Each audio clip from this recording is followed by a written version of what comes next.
चलो देखिए, आज आप लोग को 12th का जो है ये नाभा दास का एक रचना पढ़ने जा रहे हैं। क्या है वो? छप्पय। तो छप्पय में देखो क्या कह रहा है। ये छप्पय जो है यह नाभा दास का रचना है, जिसमें वो दो कवि का के बारे में बताते हैं कि उसकी रचना किस प्रकार का है। जैसे कि पहला है कबीरदास, उसके बाद दूसरा जो है सूरदास, उसका आगे पढ़ेंगे। पहले कबीरदास के बारे में जानते कि वो कबीरदास के बारे में वो क्या सोचते थे, या कबीरदास की के बारे में उसने क्या क्या रचना किया था, उसके बारे में, उसके रचना के बारे में बताया गया कि कैसे वो रचना करते थे, वो रचना में क्या क्या दिखाते थे, उसका भाव क्या होता था कहने का। तो पहले देखो शुरू करते हैं। जैसे है भक्ति विमुख जे धर्म सो सब अधर्म करिए गाए। कहता है जो भक्ति विमुख यानी जो भक्ति से मुख को मोड़ेगा, जो भक्ति से मुख को मोड़ेगा, अपना मुंह मोड़ेगा, उसका जो भी धर्म करेगा वो सब क्या हो जाएगा? अधर्म हो जाएगा। यानी जो भी व्यक्ति भक्ति से मुख मोड़ लेता है वो उसका किया गया सारा धर्म क्या हो जाता है? अधर्म हो जाता है। ये कौन कहता है?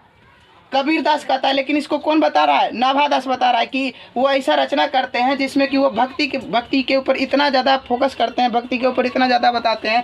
कहते हैं कबीरदास का कहना होता है कि यदि कोई व्यक्ति भक्ति से मुख मोड़ता है तो उसका जो भी धर्म होता है वो सब की क्या हो जाता है? उसका जो भी धर्म होता है वो धर्म किया हुआ धर्म भी अधर्म बन जाता है। फिर अगला लाइन कहता है योग यज्ञ व्रत दान भजन बिनु तुच्छ दिखाए। कहता है योग यज्ञ व्रत दान भजन बिना जो है वो क्या हो जाता है? तुच्छ दिखाई पड़ने लगता है। यानी जो व्यक्ति योग नहीं करता है, यज्ञ नहीं करता है, व्रत नहीं करता है, दान नहीं करता है या भजन नहीं करता है, वो क्या हो जाता है?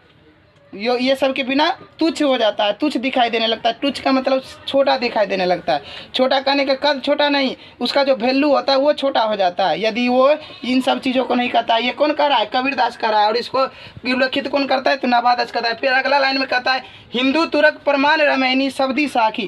कहता है हिंदू और तुरक, हिंदू मतलब हुआ हिंदू जो जानते धर्म है, तुरक मतलब भी मुसलमान या तुर्क के लोग भी कह सकते हैं। तो हिंदू और तुरक क्या प्रमाण क्या दे रहे हो तुम लोग? कहता है कि हिंदू और मुसलमान में क्या प्रमाण बता रहे हो कि हम हिंदू हैं, मुसलमान हैं। ये सब करने से कुछ भी नहीं होगा। ये सब जो तुम ढोंग कर रहे हो ये सब करने से नहीं होगा। सब तो एक ही सखी हैं, सब तो एक जैसे मित्र हैं। शब्द क्या है? सब अपने अपने में एक दूसरे के मित्र हैं। तुम हिंदू और मुसलमान को छोड़ो, तुम जो ये हिंदू और मुसलमान का प्रमाण दे रहे हो इस सब को छोड़ो। इसके बाद क्या करो? क्योंकि हम सब क्या हैं? हम सब एक मित्र के समान है, एक सखी के समान है। तो इसलिए हिंदू मुसलमान को करना बंद करो। फिर अगला कहता है पक्षपात नहीं वचन सब ही के हित की भाषी। कहता है पक्षपात नहीं मतलब किसी से कोई पक्षपात नहीं करो। नहीं होता है कि हम किसी एक साइड ज़्यादा बोल देते हैं, किसी के पक्ष में, किसी के पक्ष में कुछ भी नहीं। तो किसी से पक्षपात नहीं करना है। वचन ऐसा बोलना है कि जो सबके हित में हो। वचन क्या है? वचन सभी के हित में, मतलब हमको वचन ऐसा बोलना है जो सबके लिए हो, यानी सबको सुनने में अच्छा लगे। या हित की भाषी यानी सबके हित की भाषी हो, सबको चाहने, हमको जो भी सुनेगा हमारी वचन को सबको अच्छा लगना चाहिए। हमको ऐसा भजन, हमको ऐसा क्या करना है? वचन बोलना है। ऐसा नहीं बोलेंगे कि किसी को बुरा लग जाए या किसी को चोट पहुंच जाए। तो हमको कैसा वचन बोल रहा है? जिससे कि लोगों जो है, लोगों को हमसे किसी भी प्रकार का नाराज़गी ना हो। तो हम ये कौन कर रहा है? कबीरदास कर रहा है। और ये सब भावना किस में उल्लेखित होता है? कबीरदास की कहानी में। और इसका रचना कौन करता है? नाभा दास कहता है कि पक्षपात नहीं करिए किसी से, वचन ऐसा बोलिए कि सबके हित में हो। ये कबीरदास कहना चाहते हैं, लेकिन इसको दर्शाता कौन है?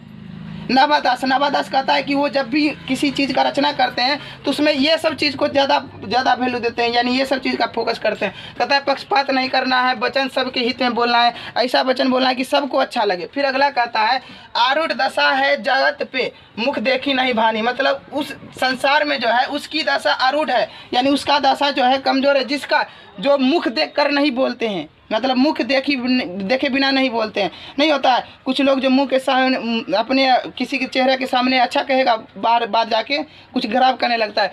तो वे लोग संसार में जो है उसकी दशा आरूढ़ है, जो मुख देखे बिना नहीं बात करते हैं। जब तक मुख देखेंगे नहीं या किसी का पक्ष लड़ते हैं, नहीं होता जैसे हिंदू मुसलमान, कोई हिंदू का पक्ष ले रहा है, कोई मुसलमान का, यानी मुँह पर हिंदू का ले लिया, फिर आगे जाके कुछ और करने लगता है। तो वो सब क्या हो गया? वो सब उसकी दशा क्या आरूढ़ है। फिर कहता है कबीर कहानी राखी नहीं। कबीर जो है कहानी राखी नहीं, यानी कबीर कहानी नहीं रखते हैं, उसमें महत्व नहीं रखते हैं। किसमें?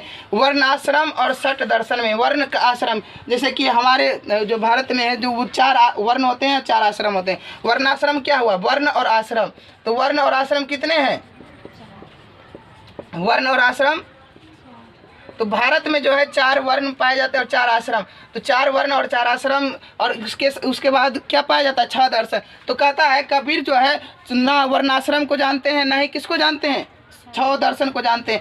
वो जो है इस सब चीज़ में कोई भी मोल भाव नहीं करते हैं, ये सब चीज़ में महत्व नहीं बताते हैं। तो वो किस पर चर्चा करते हैं? तो वो भक्ति पर ज़्यादा चर्चा करते हैं। तो हम लोग जहाँ भी पढ़ते हैं कबीरदास की कहानी, उसमें क्या छिपा रहता है? भक्ति का रस छिपा रहता है, यानी भक्ति भावना ज़्यादा दिखता है। और किसके प्रति भक्ति? भगवान के प्रति भक्ति। वो अपना तो भक्ति करते लेकिन लोगों को भी संदेश देते कि आप भी भक्ति कीजिए। और वो क्या कहते हैं, किसी भी चीज़ में, चाहे वो 4 वर्ण हो, 4 वर्ण का मतलब 4 जो अलग अलग जात होता है, आश्रम का मतलब ये जो हमारा अवस्था है, बूढ़ा वगैरह या जवान, ये सब 4 अवस्था है। 6 दर्शन में ये जो है काव्य सब हुआ, वो उस सब में वो कोई चीज़ का महत्व नहीं रखते हैं, इन सब चीज़ों का महत्व नहीं रखते हैं। वो सिर्फ और सिर्फ किस पर जोर देते हैं? वो और सिर्फ भक्ति पर जोर देते हैं। यानी जो व्यक्ति भक्ति करता है उसका जीवन सफल होगा। जो व्यक्ति भक्ति करता है, जो भगवान का नाम लेता है, वो हम उसको कभी भी किसी प्रकार का दिक्कत या तकलीफ नहीं होगा। तो ठीक है, ये था कबीरदास की पंक्ति, यानी कबीरदास के बारे में जो नवादास के द्वारा रचना किया गया था। अब जो अगला पढ़ेंगे वो नवादास के बारे में ही, नवादास ही लिखा है किसके बारे में? सूरदास के बारे में। तो अब देखेंगे अगला क्या लिखा है सूरदास के बारे में।